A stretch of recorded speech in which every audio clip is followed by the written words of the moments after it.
Hello friends, welcome to Indian recipes Tamil. நம்ம இன்றைக்கி ரொம்ப டிஃப்ரெண்ட்டான சிம்பிளான அது மட்டும் இல்லாமல் ரொம்ப ஹெல்த்தியான பூரி ரெசிபி தான் பார்க்க போகிறோம். எப்போதும் நார்மலாக நம்ம கோதுமை பூரி அதுக்கப்புறமா மைதா பூரிலாம் சாப்பிட்ருப்போம். ஈவன் நம்ம சேனலில் உருளைக்கிழங்கு பூரி கூட நான் அப்லோட் பண்ணியிருக்கேன். ஆனால் இது பார்த்திங்கன்னா ரொம்ப ஹெல்த்தியான ஒரு பூரி ரெசிபி. உளுத்தம்பருப்பு இருக்குல்ல, அதில் நம்ம செய்ய போகிறோம். ஸோ வாங்க ஃப்ரெண்ட்ஸ், இந்த ரெசிபி எப்படி செய்கிறதுன்னு வீடியோக்குள்ளே போய் பார்க்கலாம். வீடியோக்குள்ளே போகிறதுக்கு முன்னாடி உங்கள் எல்லாருக்கிட்டையும் ஒரு அன்பான ரெக்வஸ்ட் இருக்குது. நம்ம சேனலை ஃபஸ்ட் டைம் பார்க்குற நண்பர்கள் இந்த வீடியோ கீழே இருக்க ரெட் கலர் சப்ஸ்கிரைப் பட்டனை கிளிக் பண்ணி சப்ஸ்கிரைப் பண்ணுங்கள். கூடவே இருக்க பெல் சிம்லையும் கிளிக் பண்ணுங்கள். இப்போ இந்த பூரி எப்படி செய்கிறதுன்னு பார்க்கலாம். இந்த பூரியில் உள்ள ஒரு ஸ்பெஷாலிட்டி என்னென்னா, இது அப்படியே ரொம்ப நல்லா பஃபியாக வரும். ரொம்ப பிகினர்ஸ் சுட்டால் கூட, அதாவது சமைக்க தெரியாதவங்க செய்தால் கூட இந்த பூரி நல்லா பஃப்னு வரும். ரொம்ப ஈஸியான பூரி ரெசிபி. கூடவே இந்த பஃபினஸ் பார்த்திங்கன்னா ரொம்ப நேரத்துக்கு அப்படியே இருக்கும். நம்ம சுட்டு வச்சதுக்கப்புறமா அமுங்காது, ரொம்ப நேரத்துக்கு இருக்கும். ஸோ வாங்க ஃப்ரெண்ட்ஸ், இந்த ரெசிபி எப்படி செய்கிறதுன்னு வீடியோக்குள்ளே போய் பார்க்கலாம். ஃபஸ்ட்டு ஒரு பவுலில் 1/2 கப் அளவுக்கு உளுத்தம்பருப்பு எடுத்து நல்லா ஒரு 4லேருந்து 5 மணி நேரம் ஊற வச்சுக்கிறலாம்.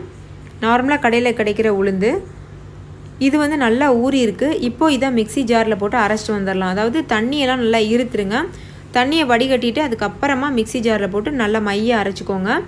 தேவைன்னா ஒரு 1/2 கப் அளவு தண்ணி மட்டும் சேர்த்து அதுக்கப்புறமா ஒரு மிக்சிங் பவுலில் 1 கப் அளவுக்கு கோதுமை மாவு சேர்த்துக்கோங்க. அதுக்கப்புறமா நம்ம அரைச்சி வச்சுருக்கிற அந்த உளுத்தம் மாவு, அந்த இது இருக்குல்ல உளுத்தம்பருப்பு மாவு, அதை சேர்த்துடலாம். கொஞ்சமாக சேர்த்து நல்லா சப்பாத்தி மாவு பதத்துக்கு பிசைஞ்சுக்கோங்க. நம்ம இப்போ அரைச்சி வச்சுருக்க உளுந்த மாவுக்கு பார்த்திங்கன்னா 2 கப் கோதுமை மாவு கரெக்டாக இருக்கும். ஆனால் நான் இன்றைக்கி 1 கப் கோதுமை மாவு வச்சு தான் செய்ய போகிறேன். ஏன்னா மீதம் இருக்க அந்த உளுத்த மாவு இருக்குது பார்த்திங்களா, உளுந்து மாவு, அதை வச்சு நான் கஞ்சி செஞ்சுக்கிறலாம். ஈவினிங் போல் பாயாசம் இல்லைன்னா கஞ்சி செஞ்சுக்கிறலான்னு வச்சுருக்கேன். நீங்கள் வீட்டில் செய்கிறீங்கன்னா மொத்தமாக நிறைய பேருக்கு செய்யும்போது நான் சொன்ன இந்த உளுத்தம்பருப்பு அளவு 2 கப் கோதுமை மாவுக்கு கரெக்டாக இருக்கும். ஸோ இப்போ இதை நல்லா பிசைஞ்சிக்கிறலாம். இது பிசையும் போது லைட்டாக கையில் ஒட்டுற மாதிரி இருக்கும். ஆனால் விடாமல் நல்லா பிசைங்க. பாருங்கள், நல்லா ஒன்று போல் சேர்ந்துருச்சு. ஸோ இந்த மாதிரி சப்பாத்தி மாவு பதத்துக்கு நல்லா பிசைஞ்சு வச்சாச்சு. இப்போ இது ஒரு 1/2 மணி நேரம் அப்படியே ஊறட்டும். 1/2 மணி நேரத்துக்கு அப்புறமா இந்த மாதிரி சப்பாத்தி கட்டை இருக்குல்ல, அதில் கொஞ்சம் போல் வர மாவு தேய்ச்சிக்கோங்க.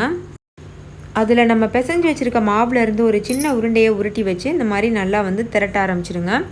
சும்மா ஒரு 2 சைடு திருப்பி 2 தடவை திரட்டினா போதும். ஏன்னா பூரி சின்னதாக இருந்தால் தான் ரொம்ப நல்லா உப்பி வரும். அதே போல் நல்லா ரவுண்டு ஷேப்புக்கு திரட்டிக்கோங்க. பாருங்கள், இந்த மாதிரி. அவ்வளோதான் ஃப்ரெண்ட்ஸ். இப்போ இதை நம்ம சுட்டு எடுத்துடலாம். பூரி சுடும்போது எப்போதுமே எண்ணெய் நல்லா ஹீட்டாக இருக்கணும். ஹை ஃப்ளேமில் வச்சுக்கோங்க. நல்லா சூடாக இருக்கிற எண்ணெயில் போட்டால் தான் பூரி நல்லா உப்பலாக வரும். இந்த மாதிரி லைட்டாக அமுத்தி விடுங்க அந்த எண்ணெயில். பாருங்கள், நம்ம ஒன்றுமே செய்யலை, அப்படியே பஃபியாக வந்துருச்சு பாருங்கள். இதுதான் இந்த பூரியுடைய ஸ்பெஷாலிட்டி. ஏன்னா நம்ம உளுந்து மாவு சேர்த்து பிசைஞ்சிருக்கோம்ல, அதனால் இப்படி வரும். டேஸ்ட்டும் நல்லாயிருக்கும், ஹெல்த்தியும் கூட. இது செய்கிறதும் ரொம்ப ஈஸி தான். ஸோ கண்டிப்பாக ட்ரை பண்ணி பாருங்கள். ட்ரை பண்ணிவிட்டு உங்களுடைய எக்ஸ்பீரியன்ஸ் எப்படி இருந்ததுன்னு கமெண்ட்டில் என் கூட ஷேர் பண்ண மறந்துடாதீங்க. இந்த வீடியோ உங்கள் எல்லாருக்கும் ரொம்ப பிடிச்சிருக்கும்னு நம்புகிறேன். பிடிச்சிருந்தால் லைக் பண்ணுங்கள். உங்கள் ஃப்ரெண்ட்ஸ் கூட நிறைய ஷேர் பண்ணுங்கள். ஸோ அவங்களும் பார்த்து பயன்பெறுவாங்க. இந்த வீடியோ பற்றி உங்களுக்கு ஏதாவது டவுட் இருந்ததுன்னா கமெண்ட்டில் கேளுங்க. நான் கண்டிப்பாக ரிப்ளை பண்ணுவேன். இன்னொரு சூப்பரான வீடியோவோட நான் உங்களை சந்திக்கிறேன். தேங்க்யூ, பாய்.